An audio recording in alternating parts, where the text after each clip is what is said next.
আমি এই 2 বান্ডেল টাকাগুলো টিফিন বক্সে রেখে দিন। আরে মেয়েরা, তোমরা সবাই এবার সামনে ঘোরো। আরে তোমরা এই গেমটি খেলতে কে কে রাজি আসো? এই গেমটি খেলতে তো 100 করে টাকা দেওয়া লাগবে। হ্যাঁ, এই গেমটি তো আমরা খেলবো। প্রথমে এই মেয়েটি 2টো বক্স কিনলো। প্রথম বক্সে তো সে অনেকগুলো টাকা পেয়ে গেল এবং মেয়েটি অনেক খুশি হয়ে যায়। বলে, ওফ, আমি তো অনেক খুশি হয়ে গেছি। এবার দ্বিতীয় বক্সটির পালা। দ্বিতীয় বক্সটি খোলার পরে সে একটি হাঁস পেয়ে যায় এবং মেয়েগুলো অনেক খুশি হয়ে যায়। এগুলো কি সব আসল? হ্যাঁ, এগুলো সবই আসল। তাই মেয়েটি খুশি হয়ে ফেলে যায়। এবার এই মেয়েটির পালা। এই মেয়েটি তো হাত থেকে টাকা বের করে তাকে দিয়ে দেয় এবং এই মেয়েটি একটি টিফিন বক্স নিয়ে নেয়। একটি টিফিন বক্সে সে তো অনেকগুলো আপেল পেয়ে যায়। এই মেয়েটি বলে, এই আপেলগুলো কি সবই ভালো? এই আপেলগুলো তো সবই ভালো।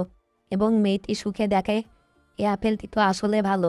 তাই মেয়েটি অনেক খুশি হয়ে যায়। এবার কে খেলবে? এবার তো এই ছেলেটি খেলবে। এই ছেলেটি গেমটি খেলার আগে তাকে 100 টাকা দিয়ে দেয় এবং এই ছেলেটি টিফিন বক্স থেকে কী পেল এটা দেখার আগে তুমি যদি ইন্ডিয়া থেকে হয়ে থাকো তাহলে ভিডিওতে লাইক করো। তুমি যদি বাংলাদেশ থেকে হয়ে থাকো তাহলে ভিডিওতে সাবস্ক্রাইব করো। তুমি কোন দেশের? তোমার পতাকাগুলো কমেন্ট বক্সে দিয়ে দাও। এই ছেলেটি তো টিফিন বক্স খুলে দেখে আমি তো কালো রং পেয়েছি, তাই ছেলেটিকে এখন কালো রং মুখে মাখতে হবে। এটা দেখে মেয়েগুলো সবাই হাসতাছে।